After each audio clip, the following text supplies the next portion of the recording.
I just made this Kumihimo strand out of several bags, black plastic and a pink plastic bag. And here's the disc that I did it on. I'm done with that. And so I have one really neat side and one not so neat side. And so I'm gonna play around and experiment with kind of how to best contain these ends so that I can fit it into this little cap right here, which will be, you know, a jewelry component so that I can wear it as a bracelet. This whole thing is kind of an experiment, so I don't know how much of this is going to work, but you will find out faster than I will, in that I will wait to post this video until I know.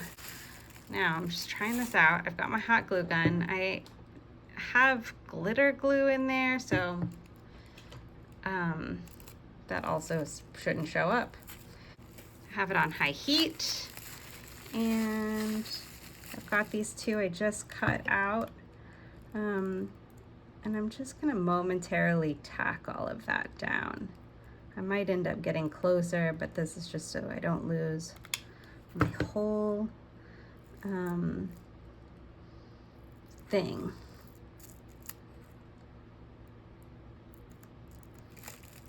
My whole braid. Okay, so now I'm gonna get these two together.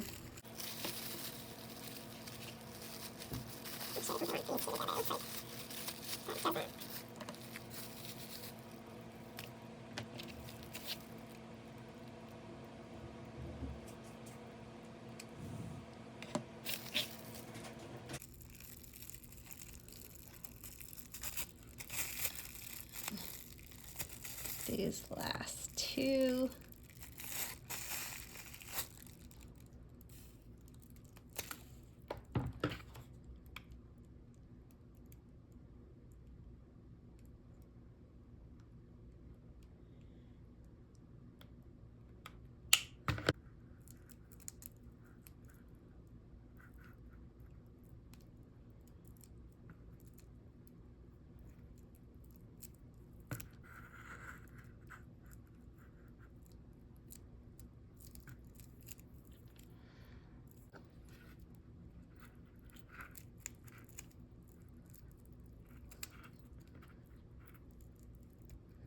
Right, I think that's gonna hide the majority of that ugliness.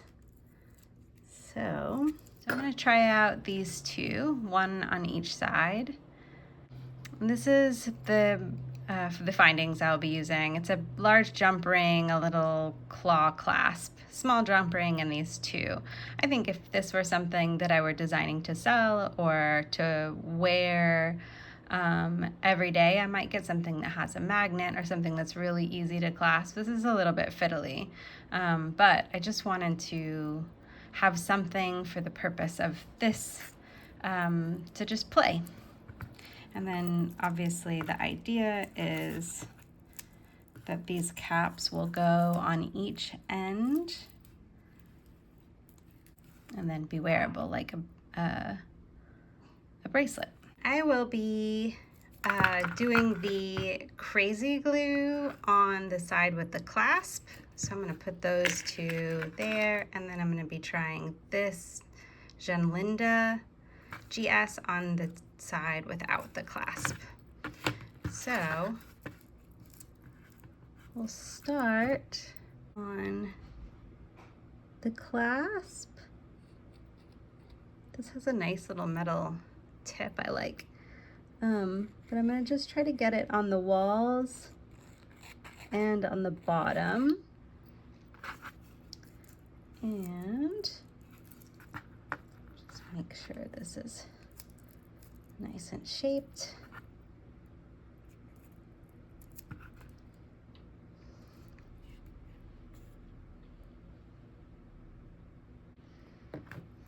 All right, so we've got that in there, and I'm not gonna pull it or do any testing on this side for another 48 hours. And now let's do the side crazy glue. And this has already been used, so hopefully It is not completely dry. I'm gonna try to get it on all the sides. On the bottom there, this is a lot messier. Okay.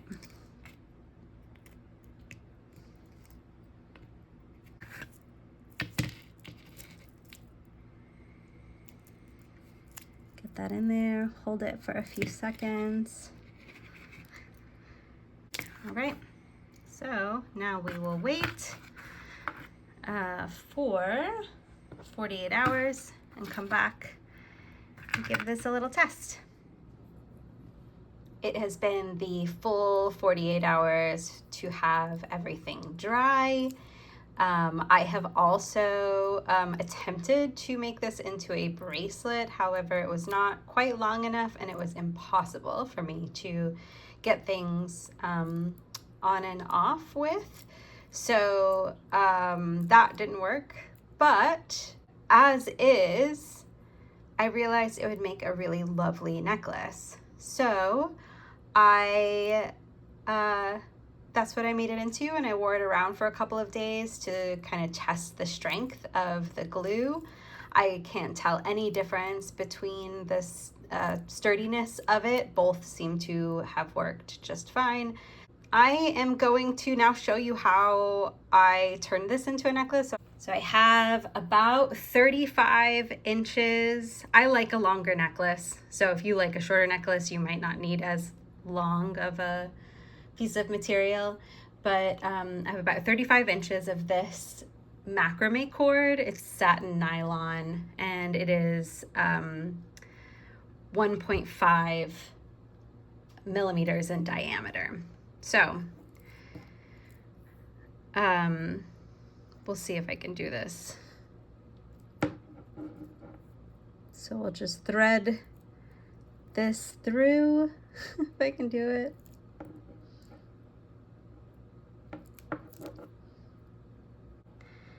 And I'm going to do the same on the other side.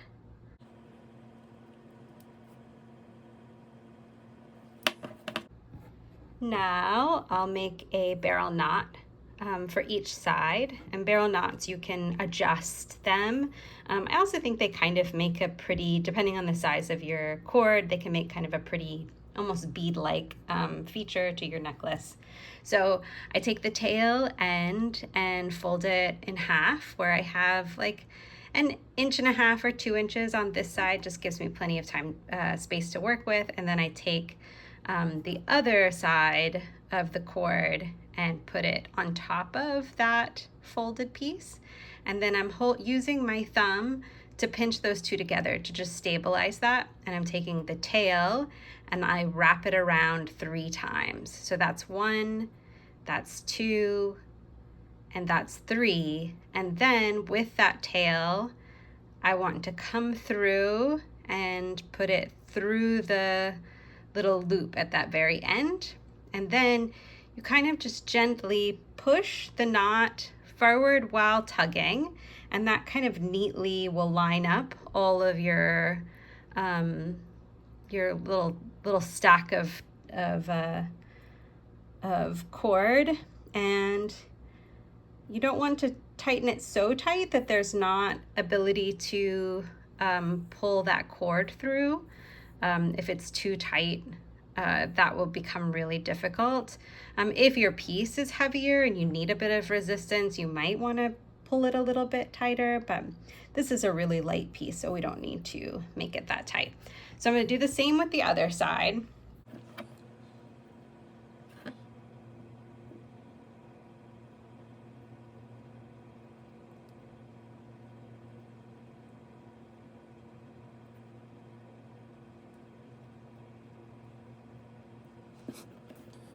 And so we now have both of them, both of the sides are able to adjust.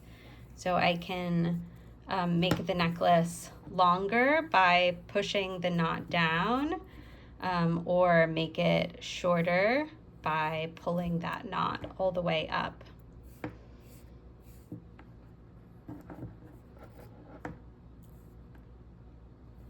And and I want to go ahead and finish this and make it to where it won't fall off. So that's the next step. This is a thread burner tool. So it has this little loop, and you put your material through that, and then it will melt to cut. And when you cut, then it won't have that frayed edge, but it also sort of helps keep some of these knots a little bit tighter, and I'll show you how I do that.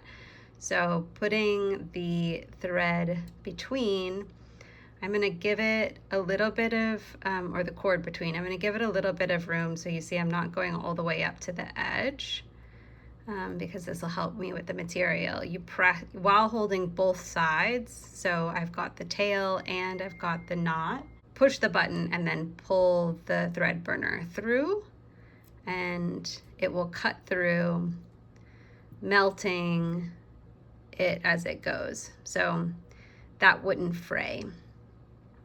But now that you have this little piece, I will burn this threaded piece to one of them, one of the stacks of cord, by just turning it on and then use that to create some heat.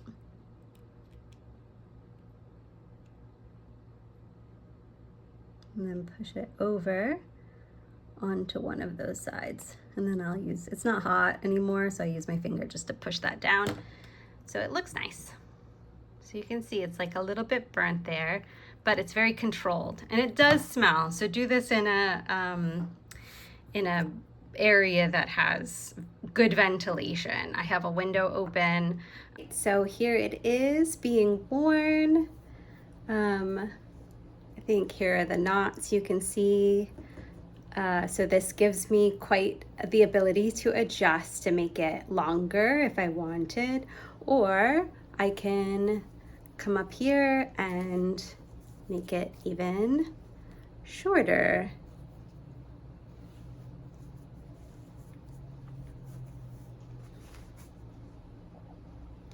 And it does have a little bit of material memory, so I can kind of adjust. Let's get this back down. I can kind of adjust the shape. So in here, it's kind of a wider arch, but then I can kind of bend it to make it a closer arch. And I think that I could actually, I don't know how long that this would stay this malleable, but I think I could put a wire in here to actually help keep that shape that I would want. So I might do that in the future. But it's very nice. It's really lightweight, which I like. I think it looks good. I think it's an accidental success.